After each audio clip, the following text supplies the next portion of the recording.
भड़कता है, एक जबरदस्त सा बात सुन लो जो तुम लोगों को शायद पहले से कभी भी पता नहीं होगा।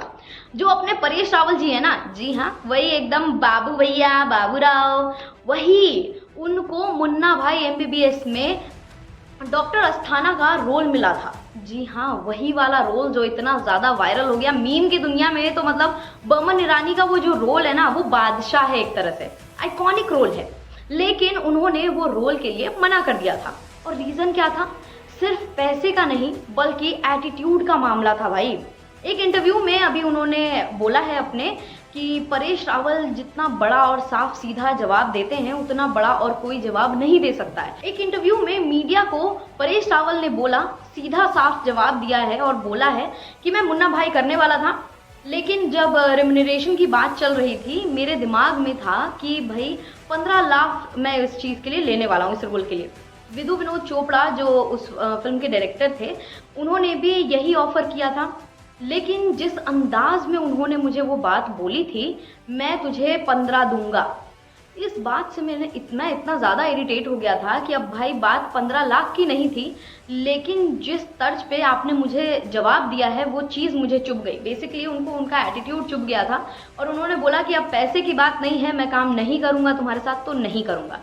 मतलब समझ रहे हो, किसी एक्टर के लिए उसका जो क्राफ्ट है वो उसकी एक्टिंग ही है। तो अगर आप उसका ऐसे रुपया पैसा लगाने जाएंगे तो जो बहुत ही ज़्यादा ऐसे गठे हुए एक्टर्स होते हैं ना, वो ऐसे ही बोलते हैं, वो ऐसे ही जवाब देते हैं सामने से कि मेरा काम बिक रहा है, मैं बिकाऊ नहीं हूँ। परेश रावल ने फिर उसके बाद एटीट्यूड के अगेंस्ट में स्टैंड लिया और सीधा बोल दिया अब 50 लाख चाहिए और उसमें मैं कुछ भी कम नहीं करने वाला हूँ। ये उनका तरीका था ये बताने का कि इज्जत सबसे ज्यादा इंपॉर्टेंट होती है। परेश भाई ने क्लियरली कहा था अगर प्यार से इज्जत के साथ कोई कुछ भी बोले तो मैं 1 रुपए में भी काम कर दूंगा, लेकिन अगर एटीट्यूड के साथ बोले तो भाई तुम करोड़ों दे दो, भले ही उस चीज के लिए मुझे करोड़ों मिलने वाले हों, लेकिन मैं मना कर दूंगा। मतलब सोचो कि किस लेवल के सेल्फ रिस्पेक्ट को यहाँ पे वो प्रमोट कर रहे हैं कि प्रिंसिपल्स पे अगर बंदा चल रहा है तो उसको उस चीज की इज्जत तो मिलनी चाहिए और मिलती भी है। सिर्फ टैलेंट से ही नहीं, लेकिन अपने आप के जो वैल्यू को समझने वाला आदमी होता है ना, परेश जी वही है। और तुम ये चीज समझ सकते हो अच्छे से, ये कोई ईगो का ट्रिप नहीं था कि हाँ ईगो में है, मैं भी इतना बड़ा एक्टर हूँ तो मैं भी ऐसे बोल सकता हूँ, नहीं, यहाँ पे वो बात थी ही नहीं। उन्होंने आगे जाके विदु विनोद चोपड़ा के साथ संजू फिल्म में भी काम किया है, तो पर्सनल दुश्मनी जैसी कोई चीज नहीं थी, सिर्फ वक्त की बात थी और एटीट्यूड उनका ठीक नहीं लगा उनको, तो उन्होंने इंटरव्यू में ये चीजें पूरी अच्छे से बताई। उन्होंने आगे ये भी बोला कि विदु जो है वो बंदा जैसे जैसे बड़ा होता गया अपने साथ एकदम शोहरत करने वाले लोगों को इग्नोर करते चला गया। जैसे जैसे जो उनके साथ शुरू हुए थे लोग उनको इग्नोर कर दिया उन्होंने। जो बोलते हैं ना कि बेस लाइन से अगर शुरू करो तो बेस लाइन से तुम अकेले नहीं हो, तुम्हारे साथ भी लोग हैं। विदु विनोद चोपड़ा ने उन लोगों को छोड़ दिया। उन्होंने कहा कि सक्सेस तो आई लेकिन लोगों से उनका डिस्टेंस काफी ज्यादा बन गया था।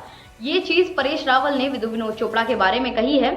अब परेश रावल जी जो हैं वो इंडस्ट्री के वेटरन एक्टर्स में से आते हैं, 69 के वो हो गए हैं, लेकिन अभी भी फुल ऑन एक्टिव हैं। रिसेंटली एक स्टोरी टेलर में वो दिखे थे और भाई जो लाइनअप था वो काफी ज्यादा मस्त था।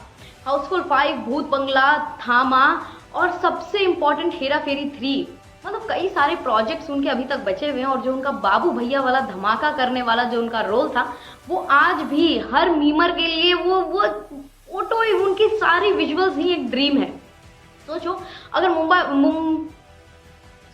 मुन्ना भाई एमबीबीएस में परेश रावल जी होते तो भाई ये रोल भी शायद एक अलग लेवल पे होता। नो डाउट बमन ईरानी भी बहुत अच्छा प्ले किया है, लेकिन शायद अलग होता, शायद फ्लेवर कुछ अलग होता। लेकिन जो भी हो, ये चीज समझने लायक है कि हाँ एटीट्यूड तो आप किसी का बर्दाश्त नहीं कर सकते हैं अगर आप टैलेंटेड होते हैं तो, चाहे सामने वाला कोई भी हो, वो बंदा अगर आपको काम भी दे रहा है उससे फर्क नहीं पड़ता है भाई। इससे एक चीज तो पक्की है कि ये चीज समझ लो, काम करने का तरीका और इज्जत दोनों काफी इंपॉर्टेंट होते हैं। टैलेंट तो होता है लेकिन एटीट्यूड से सिर्फ चीजें बिगड़ जाती हैं। तो थोड़ा सा ऐसे ग्राउंडेड आओ सब लोग, और उसके बाद जैसे परेश भाई ने बोला है हर जगह कि भाई अच्छे से काम करवाओ तो मैं 1 रुपए में भी काम कर लूंगा, तो थोड़ा एटीट्यूड सब लोग अपना अगर वैसा ही रखें तो ज्यादा बेटर है। बाकी बी टाउन से जुड़ी सारी लेटेस्ट गॉसिप्स और अपडेट्स के लिए like and subscribe news connect. देश दुनिया की हर बड़ी खबर देखिए हर घंटे नई खबर के साथ, सिर्फ आपके अपने चैनल न्यूज कनेक्ट पर। न्यूज कनेक्ट यानी खबरों से आपका कनेक्ट। न्यूज कनेक्ट को लाइक करें और सब्सक्राइब करें ताकि आप रहें हर वक्त हर खबर से अपडेटेड।